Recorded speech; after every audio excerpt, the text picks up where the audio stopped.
2017 2020 हठ रत्नावली के जो क्वेश्चन आए हुए हैं PYQs, उस पर हम चर्चा कर रहे हैं। क्या क्या प्रश्न आए थे, आप लोगों ने कितना पढ़ा है ना, उसमें देखेंगे। हाँ, बुक में ये दिया गया है सरिता जी, बिल्कुल है ना। आगे चलते हैं। तो 2017 में जो हठ रत्नावली के प्रश्न आए थे, प्रश्नों का लेवल आप देख लेंगे, आपके सामने कोई प्रश्न इनका मतलब नहीं है अभी, है ना। जो हिमानी जी कहते थे सर प्रश्न तो क्या हलवा थे, हलवा ना? जब कोई विद्यार्थी पढ़ लेता है, प्राची मैम जैसे पढ़ते हैं, तो वो ये कहते हैं सर हलवा टाइप के प्रश्न है ये, तो मायने नहीं रखते हमारे लिए कुछ भी। तो सुमन सुहाग जी ने सही उत्तर दिया है आज फिर से, कई दिनों के बाद। हठ रत्नावली के अनुसार महायोग के प्रकार क्या है? महायोग के प्रकार सर 4 हैं, सिंपल है ना। 4 कौन कौन से? मंत्र ले, हठराज, वो हमें अच्छे से याद है। बात करें आगे, नेक्स्ट प्रश्न, भुजंगीकरण प्राणायाम का निम्नलिखित में से किस ग्रंथ में वर्णन किया गया है? ऐसे ऐसे प्रश्न होते हैं हमारे, बिल्कुल इजी जी, है ना, जिनका कोई महत्व ही नहीं है आप लोगों के आगे, आप लोगों के आगे ना, जिसका कोई मायने नहीं है, उस प्रश्न का कोई मतलब नहीं रखते, मायने नहीं रखते आपके सामने। ठीक है, आगे अगर नेक्स्ट प्रश्न की, ये बीच में किसने उत्तर दिया? 4 ऑप्शन किसने दे दिया? ओके, राखी जी आपका उत्तर गलत है। ठीक है, इस प्रश्न का उत्तर आएगा हठ रत्नावली। हठ रत्नावली में भुजंगीकरण प्राणायाम, मतलब हठ रत्नावली में कितने कुंभक है सर? 9 कुंभक है। शिव संहिता में कितने कुंभक है सर? हमने पढ़ी नहीं है, सिद्ध सिद्धांति भी नहीं पढ़ी, हठ योग वशिष्ठ भी नहीं पढ़ी। हठ प्रदीपिका में 8 कुंभक थे, और गेरन संहिता में भी 8 कुंभक थे। ठीक है, ये भी सर हमने देख लिया पूरा, अच्छे से डेप्थ में देख लिया। इसके बाद में देखें नेक्स्ट, 2017 में पेपर 3 में क्वेश्चन जो आए थे, हठ रत्नावली में कितनी शोधन प्रक्रियाएं? ये सिंपल, मतलब कोई मतलबहीन क्वेश्चन है आप लोगों के लिए ना। कंचन मैम बहुत ही बढ़िया, ओके, तो वेरी गुड।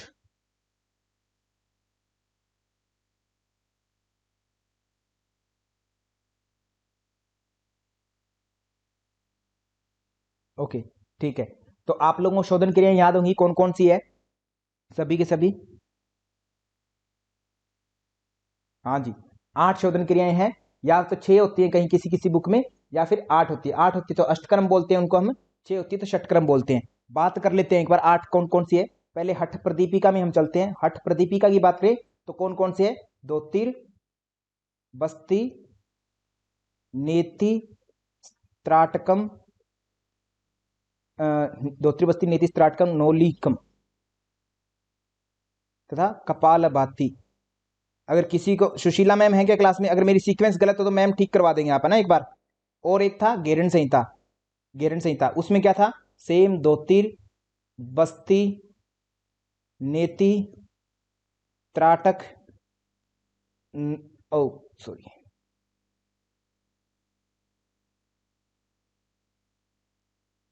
नेति, लौलिकी, त्राटकम तथा कपाल भाती या भाल भाती, कुछ भी बोलिए आप, है ना, कपाल भाती, है ना। ये षटक्रम थे। ठीक है, बहुत ही बढ़िया, ओके। एक और थे हमारा, फिर हठ रत्नावली की बात आती है, चक्री, नोली, धोती, नीति, बस्ती, गजकर्णी, त्राटक, और कपाल भाती बोले या मस्तक भ्रांति बोले? कपाल भाती या मस्तक भ्रांति एक ही मतलब है इसका, ठीक है। मस्तक भ्रांति, एक जगह पर मस्तक भ्रांति शब्द मिलता है, एक जगह कपाल भाती। तो ये 8 क्रम, चक्री क्रम आदि ये जो है यहाँ पर है, और गेरन संहिता में 6 हैं षटक्रम, हठ पर दीपिका में भी 6 हैं षटक्रम, बस सीक्वेंस का अंतर है। त्राटक और नौली जो है यहाँ पर इन दोनों पुस्तकों में, एक में लौली की जो है वहां पर गेरन संहिता में सबसे पहले है, और हठ पर दीपिका में नौली जो है बाद में आता है, इतना सा अंतर है। बाकी की सीक्वेंस हठ रत्नावली में आपको पता ही है। तो ये इसका उत्तर जो है आपका ऑप्शन नंबर 2 जो राइट आंसर हो जाएगा। ठीक है, आगे अगर हम बात करें, बहुत बढ़िया, मोनिका जी, प्रवीण जी, अच्छा, हिमानी जी ने भी उत्तर दिया गया। ठीक है, आगे अगर बात करें नेक्स्ट जो है, हठ रत्नावली के अनुसार चित्तवृत्ति निरोध, योगश चित्तवृत्ति निरोध है, ये हमें पता ही है। सुमन मैम, अच्छा 4 होगा क्या? महायोग, तो महायोग है ना, चित्तवृत्ति निरोधास्तु महायोग है प्रकीर्तित है, ऐसा हठ रत्नावली में कहा गया था, तो महायोग इसका उत्तर होगा। ठीक है, सिंपल, बहुत ही बढ़िया। नेक्स्ट, ये प्रश्न है, इसका थोड़ा सोच समझ के उत्तर देना, ये बहुत गंभीरता वाला प्रश्न है, अच्छा प्रश्न है, ये अच्छा पूछा गया, मतलब हठ रत्नावली से अच्छा प्रश्न पूछा गया है।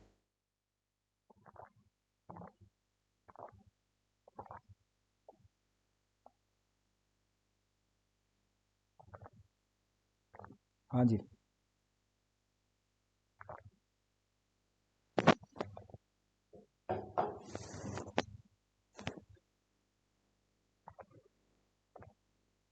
मीनाक्षी जी, सुमन कांता जी, पूजा जी, पूजा रानी जी, गौरी मैम, कौशिला जी, सरिता मैम, बी एस रंधावा जी, प्रवीण जी, श्वेता रतुर जी, बीना बिंदल मैम, गौरी फ्लरी जी, प्राची जी। क्या बात, सबने उत्तर अलग अलग कैसे दिया है?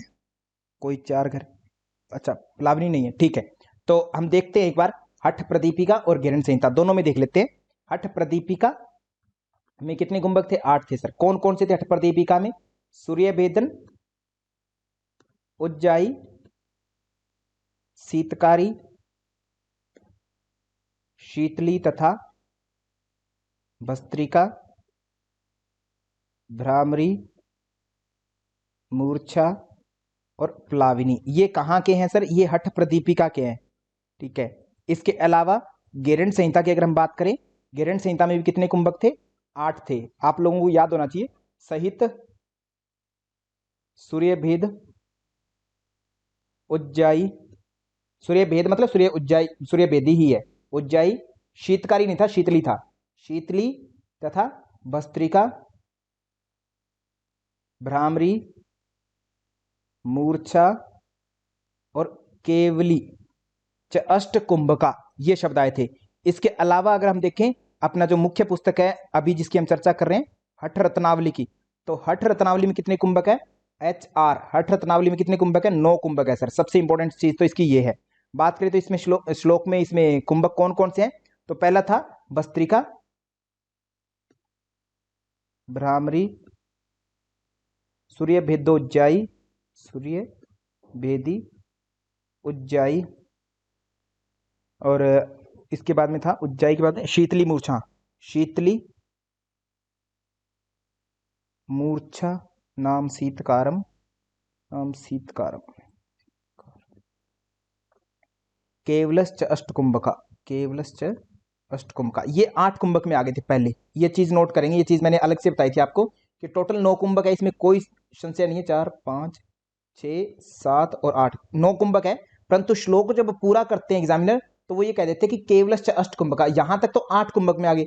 अब आपसे एक प्रश्न अलग से एग्जामिनर जो है कॉमन सेंस का बना सकता है कि बताइए हठ रत्नावली के अनुसार प्रथम 8 कुंभकों में कौन सा कुंभक शामिल नहीं है या है ना? या कौन सा है या कौन नहीं है? क्योंकि श्लोक यहां पूर्ण हो जाता है एक बार में अष्ट कुंभक कह करके, तो 8 कुंभक ही आ गए। 9वां कुंभक फिर वो अलग से कहते हैं, कहते विशेषण जो अपना लास्ट नौवां जो कुंभक है, कहते भुजंग करणी च इति कुंभक है ना, नव संख्या का। कहते भुजंग करणी जो है विशेष रूप से भुजंग करणी कुंभक, ये 9वां कुंभक के रूप में जाना जाता है। कहता है 9 कुंभक ही हो गया। तो आपसे 2 प्रश्न बनेंगे इस तरीके से, कहते पहले प्रथम 8 कुंभक में कौन सा कुंभक शामिल है या नहीं है? तो भुजंग करणी को छोड़ करके ये सारे 8 में है ना। और 9वां कौन सा है? भुजंग करणी हठ रत्नावली के। तो टोटल 9 कुंभक है, हमेशा ये ध्यान रखिए। दूसरी बात, कौन कौन सी चीज में डिफरेंस है आपको, इसमें किस किस में संशय है? तो एक तो सर प्लाविनी जो है अन्य किसी पुस्तक में नहीं है, हठ प्रदीपिका में ही है स्पेशल। भुजंग करणी अन्य किसी पुस्तक में नहीं है, हठ रत्नावली में ही है केवल, ये भी बात होगी। सहित कुंभक सर केवल घेरण संहिता में ही है और किसी पुस्तक में नहीं है ना। तीनों की एक एक तो स्पेशलिटी होगी। तो अब आपसे एग्जामिनर क्या करेगा, बताइए सहित कुंभक किस ग्रंथ में पाया जाता है या किस में नहीं पाया जाता है, इस तरीके की बात होगी। तो सहित केवल और केवल सभी ग्रंथों में अगर देखें तो आपको घेरण संहिता में विशेष रूप से मिल रहा है सहित कुंभक, जिसके 2 भेद है, एक तो सैगर्भ और एक निगर्भ। ये है सैमनु और निर्मनु नाड़ी शुद्धि के थे घेरण संहिता में। और अगर बात की जाए तो हठ प्रदीपिका में ऐसा कौन कौन से कुंभक हैं जो घेरण संहिता में नहीं है? एक तो शीतकारी घेरण में नहीं है और एक प्लाविनी नहीं है, 2 हो गए, ये 2 नहीं है। ऐसी घेरण संहिता में 2 एक्स्ट्रा कौन से? फिर एक तो सहित एक्स्ट्रा है और एक केवली एक्स्ट्रा है जो हठ प्रदीपिका में नहीं है। बात करें हठ रत्नावली की, तो हठ रत्नावली में एक कुंभक ऐसा है भुजंग करणी जो अन्य ग्रंथों में इनमें नहीं है ना। क्लियर है सर? डन है, ओके। अब फिर वापस आते हैं घूम करके, जो हमारा टॉपिक चल रहा था कि प्लाविनी जो है केवल और केवल किस ग्रंथ में पाया गया था? हठ रत्नावली में पाया गया सर, ओ सॉरी हठ प्रदीपिका में पाया गया और अन्य किसी पुस्तक में नहीं है।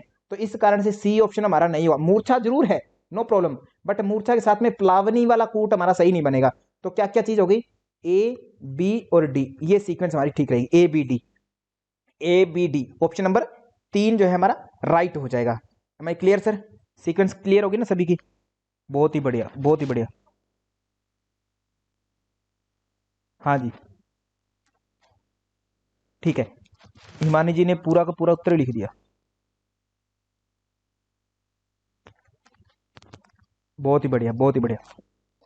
ओके, क्वेश्चन लाइक, तो ये बात आपको ध्यान रखें, ए बी डी मतलब ऑप्शन नंबर 3 जो है हमारा बिल्कुल राइट हो जाएगा। ठीक है जी, किसी कोई दिक्कत नहीं है, आगे चलते हैं। नेक्स्ट जो आया था हमारा 2017 के नवंबर में पेपर 3 जो प्रश्न पेपर था, हठ रत्नावली के अनुसार महायोग में क्या शामिल है? महायोग, महायोग का मतलब सर वो चार कुंभक 4 योग होते हैं।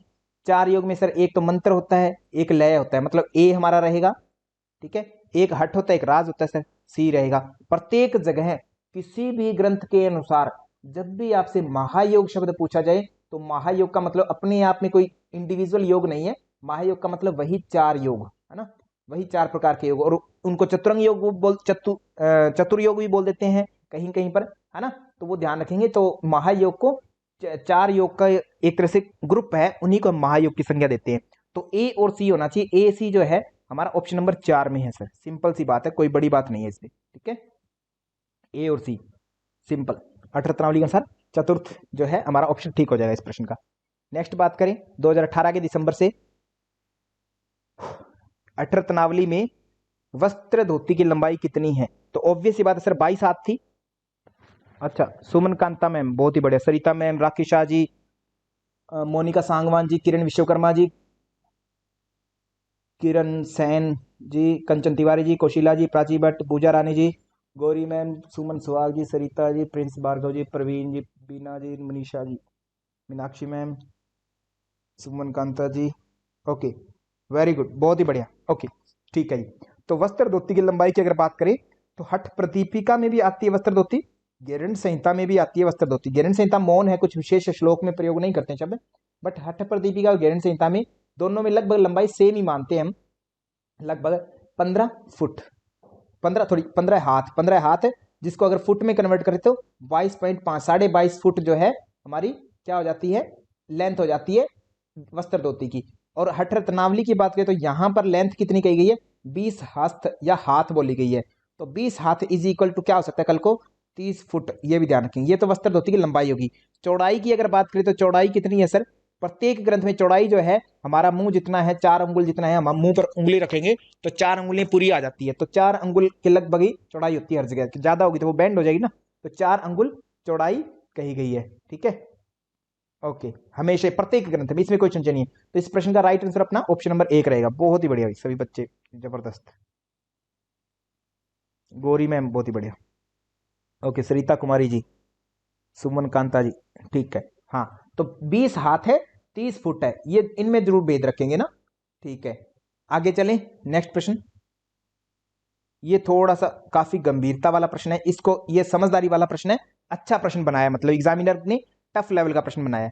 और अभी जो है प्रश्न इजी भी आते हैं, ऐसा मत सोचना कि सर ऐसे टफ आते हैं सारे, थोड़ा सा प्रश्नों का लेवल थोड़ा ना हार्ड हो जाता है, तो आप लोगों को थोड़ा अवेयर होना पड़ता है। अगर शुरुआत में आपने देखे 2017 वाले तो कैसे आए हुए थे कि महायोग के कितने प्रकार हैं, वो कोई प्रश्न ही नहीं है आज के टाइम में, बट वो प्रश्न भी रिपीट हो सकता है इन फ्यूचर, है ना। तो हर तरीके से आपको अप्रोच रखनी है, ये मत सोचना कि हम ज्यादा टिपिकल तरीके से पढ़े या बिल्कुल इजी तरीके से पढ़े, आपको जो कंटेंट जितना पढ़ाया जा रहा है वो पूरा अच्छे से पढ़े, बस ये ध्यान रखना, उसमें कमी नहीं आनी चाहिए। हिमानी जी आपका उत्तर गलत है।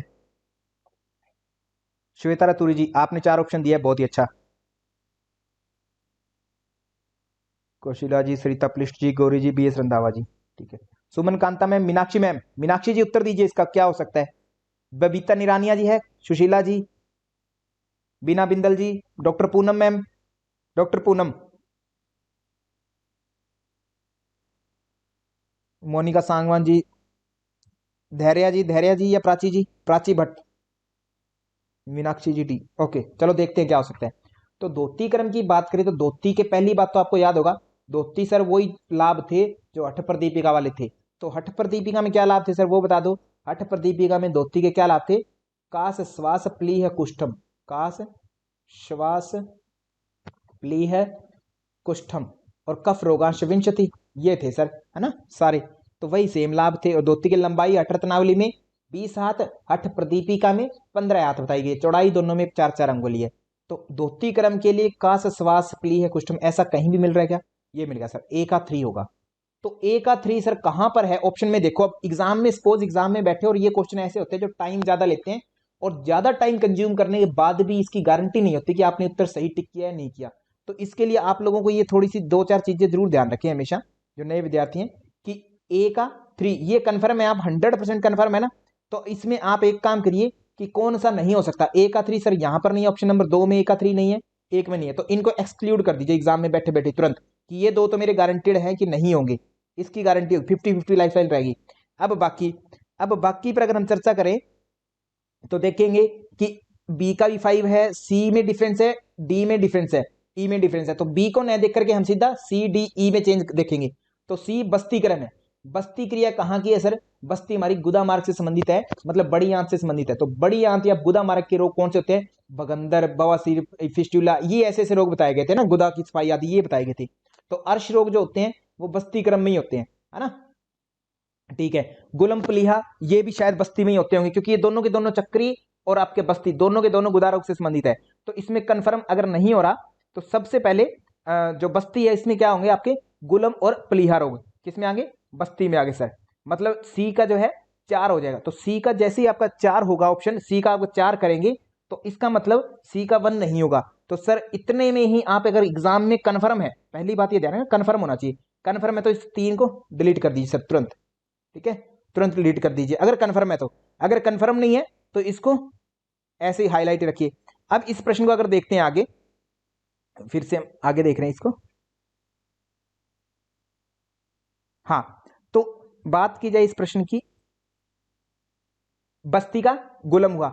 चक्रीय क्रम की बात करें, पहले नेति की बात करते हैं। नेति का मतलब दृष्टि दोष से होगा सर, नेति का मतलब दृष्टि दोष से होगा। और अगर हम बात करें इसके अलावा हमारा नौली क्रम, नौली क्रम की बात करें तो नौली क्या होता है? जठराग्नि को बढ़ाता होता है, मतलब मंदाग्नि से संबंधित है। ई का 2 होना चाहिए सर, ई का 2 होना चाहिए, ई का 4 नहीं हो सकता। इतना कंफर्म है सर, ई का 2 होगा। तो मतलब क्या है यहाँ पर सर? हमारा 3 वाला ऑप्शन किसी हाल में नहीं होगा। जो पुराने विद्यार्थी हैं, जो 2-2 3-3 साल से पढ़ाई कर रहे हैं, सुमन सुहागिया, सरिता जी, सरिता पुलिस जी, आपने उत्तर गलत दिया है बिल्कुल ही, है ना? आपने बिल्कुल गलत उत्तर दिया सरिता जी, ठीक है? तो इस चीज को थोड़ा ध्यान रखें। ए का 3, बी का 5, सी का 4 रहेगा, डी का 1 और ई का 2। कैसे हुआ सर? क्योंकि हमें कुछ ही का पता था, हमें सारे का नहीं पता था, हम सबका भूल गए सर। तो धोती का कंफर्म थे, का से श्वास आएगा, ए का 3 पक्का है सर, तो इसलिए ये दो तो नहीं होंगे ऊपर वाले, ठीक है? क्योंकि उनमें ए का 1 है या 2 ऐसा कर रखा है, वो नहीं होंगे। फिर हमने देखा सीधा कि हम एक तो नौली पर कंफर्म है कि नौली का क्या होगा सर? जठराग्नि ही होगा, है ना? मतलब मंदाग्नि जो है तेज हो जाएगी ऐसा। तो ई का 2 होगा सर, हर हाल में पक्का 2 होगा ई का, ठीक है? क्योंकि मंदाग्नि, संदीपाग्नि, पाचनाग्नि ऐसा ऐसा करके हमें मिलता है नौली के लाभ। तो ई का 2 होगा। तो ई का 2 इसी में सर, ऑप्शन नंबर 4 में। और हमें याद भी नहीं है तो भी हमारा काम चल गया। अदरवाइज तो आपको एक एक चीज का पता होना चाहिए। जैसे नेति के लाभ क्या क्या थे? हठरत्नावली में नेति के लाभ क्या थे? नेति के 3 लाभ थे। एक तो कपाल शोधन सर, ठीक है, दिव्य दृष्टि, और अपने जत्रु रोग, जत्रु रोग का नाश था, ठीक है? ये तो हो गए यहां पर। अगर बात करें हम गेरंड संहिता की, तो गेरंड संहिता में क्या क्या था? गेरंड संहिता में कफ रोगों का नाश था, दिव्य दृष्टि था, और एक और स्पेशल था, एक और लाभ कौन सा था? कि खेचरी की सिद्धि होती है, खेचरी मुद्रा की सिद्धि देख गेरंड संहिता में ये लाभ था, ठीक है? सरिता मैम, अब प्लीहा कुछ भी हो, आपका प्रश्न गलत था, उत्तर गलत था। और प्लीहा ने अपने नोली से लेना देना नहीं है प्लीहा का ना। आप एक बार ये देखें, पहले बता देता हूँ, सरिता मैम को इस चीज का पता है। सरिता जी का उत्तर गलत हो गया, वो इसलिए बोल रहे हैं प्लीहा, उनको पता है सरिता जी को ना प्लीहा, तो इसलिए खैर चलो जो भी है, कोई बात नहीं है, छोटे छोटे देशों में बड़ी बड़ी बातें होती रहती हैं।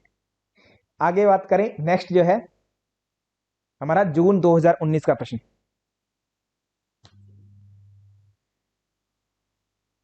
सर्वांग शोधन किसके द्वारा किया जाता है? बहुत ही प्यारा प्रश्न है। सुमन कांता मैम आपको, और अपने मीनाक्षी मैम उत्तर दीजिएगा इसका सबसे पहले। सुमन सुहाग जी दे देंगे इससे पहले उत्तर, उससे पहले आप दीजिएगा। हिमानी जी, मोनिका जी, अरे वाह सबने उत्तर दे दिया। महक जी, मीनाक्षी जी, पूजा रानी जी, कौशिला जी, प्राची मैम, धैर्या जी, बीना बिंदल जी, वाह, चलो पढ़ तो अच्छा रहे हैं आप लोग, ठीक है? सर्वांग शोधन जो है किसके द्वारा होता है? बस्ती और बस्त्री, है ना, इन दो के द्वारा आया था। तो सर ये बाकी के क्या मतलब है इनका, इनका क्या मतलब है, धोती और बस्ती, इनसे क्या था। एक ये प्रश्न कहाँ का, पहले तो जैसे षटचक जो हमारा षट अष्टक्रम जो संपन्न हुआ था, उसके बाद में एक टेबल करवाई थी आपको, है ना, किसी किसी की शुद्धि होती है, कहती जो हमारा चक्री क्रम, चक्री क्रम है, ये आधार चक्र की शुद्धि करता है, आधार बोले तो मूलाधार की शुद्धि करता है चक्री क्रम। वज्रोली क्रम से मतलब वज्रोली से लिंग की शुद्धि होती है, लिंग चक्कर की, है ना, जननांग की, एक तरह से लिंग शब्द यूज हुआ था वहां पर, तो लिंग याद रखेंगे। नौली की बात करें तो नौली किस से संबंधित है, पेट से, पेट में कौन सा चक्र है सर, हमारा मणिपुर, या जिसको हम नाभि बोलते हैं, मणिपुर है। और आगे आया था नौली के बाद में धोती, धोती की बात करें, वस्त्र धोती कहां से गुजरती है, हमारी हृदय से होकर के गुजरती है और कंठ से होकर के गुजरती है, तो इसलिए दो चक्र होंगे आपके, एक तो हृदय और एक कंठ चक्र, ये दोस्तों की शुद्धि करती है। और एक अपना नेति और त्राटक, ये आया था। नेति और त्राटक जो है वो कहां से संबंधित है, वो हमारे आंखों के भ्रूमध्य से संबंधित है, एक तरह से आज्ञा चक्र से संबंधित है, आज्ञा चक्कर से, ठीक है, इन दोनों की। और एक अपना लास्ट जो आया था जो अपना बस्ती और बस्त्री, बस्ती और बस्त्री क्रम, बस्त्री मतलब कपालभाति, ठीक है, इन दोनों से क्या होता था सर, इनके लिए कहा था कि सर्वांग शोधन होता है, सर्वांग शोधन होता है, ठीक है, ये चीज आई थी। तो ऑब्वियस बात है इस प्रश्न का उत्तर हमारा 4 नंबर उत्तर हो जाएगा। बहुत ही बढ़िया, ओके प्रिंस जी, गौरी जी, सुमन कांता मैम, बहुत ही बढ़िया भाई। नेक्स्ट सिंपल सा प्रश्न है, निम्नलिखित में से कौन से ग्रंथ में नौ कुंभक का उल्लेख किया गया है, हठ प्रदीपिका, हठ प्रदीपिका, शिव संहिता, हठ रत्नावली, ओके ठीक है, सिंपल सा प्रश्न है। हठ प्रदीपिका में सर वही कौन से हैं, 8 कुंभक हैं, सूर्य भेदनम उज्जाई शीतकारी शीतली तथा भस्त्रिका भ्रामरी मूर्छा प्लावनी इति अष्ट कुंभक है हठ प्रदीपिका में। गिरण संहिता की बात करें, सहित सूर्य भेदश्च, सहित सूर्य भेदश्च शीतली भस्त्रिका भ्रामरी मूर्छा केवली च अष्ट कुंभका, ये गिरण संहिता में था। और अपने इसकी बात करें हम, अपना कौन सा था, हठ रत्नावली की बात करें तो इसमें था भस्त्रिका भ्रामरी सूर्य भेदो उज्जाई च शीतली मूर्छा नाम शीतकारम केवली केवल च अष्ट कुंभका, 8 कुंभक यहां तक हो गए। और 9वां कुंभक क्या था, भुजंग करणी इति अपना नव संख्यक है ना, भुजंग करणी जो है, भुजंग करणी, ये कुंभक 9वां कुंभक था। भुजंग करणी एक मुद्रा भी है, किस ग्रंथ के अनुसार सर, गिरण संहिता के अनुसार तो मुद्रा है भुजंग करणी, अदरवाइज कुंभक है किस ग्रंथ के अनुसार, हठ रत्नावली के अनुसार, याद हो जाएगा। कई बार ये ऐसे क्वेश्चन ए एंड आर के रूप में पूछ लेता है एग्जामिनर घुमाने के लिए, गिरण संहिता में भुजंग करणी कुंभक का उल्लेख है ना, जिसके अनुसार जिसको भुजंग आसन में करना चाहिए। तो अब जब वो ये कहेगा कुंभक का उल्लेख है तो भुजंग करणी कुंभक नहीं है सर, ये लाइन गलत हो जाएगी हमारी, ए है ना, ठीक है, भुजंग करणी कुंभक नहीं मुद्रा है। या ऐसे दे दे कि हठ रत्नावली में भुजंग करणी मुद्रा का वर्णन किया गया है, तो जैसे ये बात होगी तो ये लाइन गलत हो जाएगी हमारी, मुद्रा नहीं सर, वहां कुंभक है, हठ रत्नावली में कुंभक है भुजंग करणी, और गिरण संहिता में भुजंग करणी मुद्रा के रूप में बताया गया है ना। ये छोटी छोटी बारीकियां आप जरूर ध्यान रखें एग्जाम में, आगे ध्यान रखें, ठीक है। नेक्स्ट, तो इस प्रश्न का हठ रत्नावली उत्तर हो जाएगा, 9 कुंभक। नेक्स्ट है दिसंबर 2019 में पूछे गए, ये पेपर हिमानी जी ने दिया था, इसमें हिमानी जी बताते सर मेरे 30 ही क्वेश्चन ठीक थे 100 में से, है ना, मुझे बहुत शर्म आई, कहते मैंने इसके बाद में पेपर ही नहीं दिया, ऐसे कहा हिमानी जी ने। खैर कोई बात नहीं हिमानी जी, अभी आपके 100 के 100 आपको आने लग गए, ये बात की खुशी है, उस समय 30 हो सकते हैं आपके, ठीक, कोई बात नहीं। आगे, अष्टकुंभक का वर्णन किन किन ग्रंथों में दिया गया है, अष्टकुंभक का वर्णन, अष्टकुंभक, अष्टकुंभक किन ग्रंथों में दिया गया है, हाँ कौशिला जी 4, मोनिका जी 4 4, सरिता जी, सरिता कुमारी जी सच में बहुत मेहनत करते हैं, इनके अगर जीवन की आप परिस्थिति देखो, वैसे तो इन्होंने मुझे बताने से मना किया आपको, है ना, कि मेरे बारे में बताना मत सर, पर फिर भी इनका जीवन सच में मेहनत से भरा हुआ है, एक एक समय, एक एक सेकंड इनकी पूरी मेहनत से गुजरती है। हाँ हाँ, वो पहले वाली हिमानी थी, ठीक है। ओके, अष्टकुंभक का वर्णन करें किन किन ग्रंथों में है सर, हठ प्रदीपिका में भी है, गिरण संहिता में भी है ना। इस तरीके से कुछ मिला के क्वेश्चन भी आपसे पूछ लिए जाते हैं प्रिय बच्चों, ये भी ध्यान रखें। जैसे ये पूछ लिया हठ रत्नावली के रूप में ये सत्य है, नीचे दे देंगे हठ रत्नावली में कथन कौन सा सत्य है या असत्य कथन। ऑप्शन नंबर 1 दे दिया 10 मुद्राएं हैं, है ना। ऑप्शन नंबर 2 में दे दिया 9 कुंभक हैं, 3 में दे दिया अष्ट कुंभक है ना, 4 में दे दिया अष्टकर्म है। तो नीचे कूट दे दिए, जैसे ये विकल्प चुनिए तो उसमें 1 2 एंड 3 केवल ये सही है, या 2 3 और 4 ये सही है, 4 3 ये सही है, इस तरीके से ऑप्शन दे सकता है। तो कुछ कई बार क्या होता है, अब नई लैंग्वेज एग्जामिनर ने तैयार की है, जिसमें एक ही प्रश्न वो देता है और उसके माध्यम से वो 2 से 3 आपसे आउटपुट ले लेता है, 2 से 3 उत्तर एक बार में कोशिश करता है वो लेने की, है ना। तो इस तरीके से आप ध्यान रखें। अच्छा पूनम जी ऐसा ही बोला था क्या? ठीक पूनम जी प्रश्नों के उत्तर नहीं देते हैं, आपको ये उल्टी सीधी बातें जाननी है, किसी के जीवन के बारे में जानना है आपको। सरिता जी ने मना किया है ना, तो उनके ऊपर हम चर्चा नहीं कर सकते, मानहानि का दावा हो जाएगा मेरे ऊपर, ठीक है। तो ए और सी, अठप्रदीपिका और ज्ञान संहिता, ये जो है अपने अष्टकुंभक का वर्णन किया गया। ए सी कहां पर है? ऑप्शन नंबर 4 में, ठीक है। अच्छा पूनम जी आपका ध्यान उधर ही जाता है, ठीक है। अच्छा अच्छा, ठीक है। ठीक ठीक है, क्या करें, है ही सरिता कुमारी जितनी मेहनती, उनकी तरफ हर एक का ध्यान जाता है ना। तो मेहनत करो भाई, आपकी तरफ भी ध्यान जाएगा सभी का। तो 5 नवंबर 2020 इसमें पेपर टू पूछा गया था। यहां पर जो प्रश्न आए थे उन पर हम चर्चा करते हैं आगे। अष्टरत्नावली के अनुसार चित्तवृत्तियों के नियंत्रण को कहा जाता है। डॉक्टर पूनम मैम, पूनम जी, डॉक्टर पूनम मैम जिन्होंने आयुर्वेद में बहुत ही महारत हासिल की हुई है, एक एक बारीकी का उनको पता है, नेचुरोपैथी में बहुत अच्छा है ना, जानते हैं। अच्छा तो पूनम मैम बताइए प्लीज, इसका उत्तर दीजिए। डॉक्टर पूनम मैम आयुर्वेद में सिद्धास्थ और नेचुरोपैथी के भी एक बहुत बड़े विदुषी। महायोग, ओके। तो चित्त वृत्तियों के नियंत्रण का मतलब महायोग से सर, विशुद्ध योग या शुद्ध योग हमने पढ़ा नहीं है इसमें, हठरत्नावली में ऐसा कुछ भी वर्ड, है ना। अब इसके ऊपर अलग बात है, शुद्ध योग या विशुद्ध योग होता क्या है ना, हमने आपको नहीं पढ़ाया है ऐसी कोई चीज, और योग शब्द का तो लेना देना ही नहीं है। तो महायोग आपका ऑप्शन नंबर 2 हो जाएगा, चित्त वृत्तियों के नियंत्रण को महायोग कहा जाता है, सिंपल। बहुत ही बढ़िया, राखी जी कंटिन्यू उत्तर दे रहे हैं। तो हठ रत्नावली के अनुसार मूलबंध के अभ्यास से कौन से तत्व एक हो जाते हैं? तो पूनम जी कह रहे हैं कि सर आपने मूलबंध करवाया नहीं है हठ रत्नावली में। डॉक्टर पूनम मैम ये बात सत्य है क्या? मैंने मूलबंध नहीं करवाया हठ रत्नावली में, ऐसा कैसे लिख सकते हैं आप पूनम जी? ये तो बात गलत है।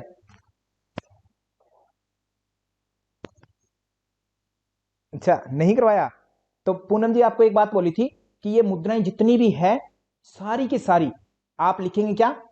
सेम एज हठ प्रदीपिका, जिसमें विशेष था वज्रोली, शक्ति चालिनी और खेचरी, ये विशेष रूप से था, उनको मैंने अलग करवाया था ना, ठीक है। तो वो ध्यान रखना है, बोला नहीं था क्या मैंने? पूनम जी बोला था मैंने, सेम एज हठ प्रदीपिका ऐसे लिखोगे। तो मूलबंध जो है एक मुद्रा ही है 10 में से, तो हठ तनावली के अनुसार पूछा है तो मैंने करवाया नहीं, इसका मतलब क्या है आप ये इमेजिन कीजिए। हठ प्रदीपिका में, हठ प्रदीपिका में क्या क्या लाभ था मूलबंध के? सर एक तो प्राण और अपान की एकता हो जाती है, नाद और समान का तो मतलब ही नहीं है ये वायु का, प्राण और समान का मतलब नहीं है सर, प्राण और उदान का मतलब नहीं है, प्राण और अपान की एकता होती है सर योग की उच्चतम अवस्था में ना, ठीक है ना, प्राण और अपान की एकता होती है। और मूलबंध का क्या लाभ था?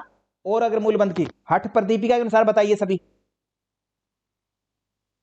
वो तो समाधि की है मैम, गौरी मैम वो समाधि की परिभाषा है। राखी जी बहुत बढ़िया, राखी जी ने लिखा है नाद और बिंदु की भी एकता हो जाती है, ठीक है, नाद और बिंदु की भी एकता हो जाती है, प्राण और अपान की भी एकता हो जाती है, और किसी चीज की अल्पता हो जाती है, पसीना आना कम हो जाता है साधक को, ऐसा भी कुछ कहा था क्या? डॉक्टर पूनम जी, सुमन कांता मैम, मीनाक्षी जी, बबीता निरानिया जी, सुशीला जी, सरिता कुमारी जी, सबसे ज्यादा मेहनत करने वाले विद्यार्थी सरिता कुमारी जी।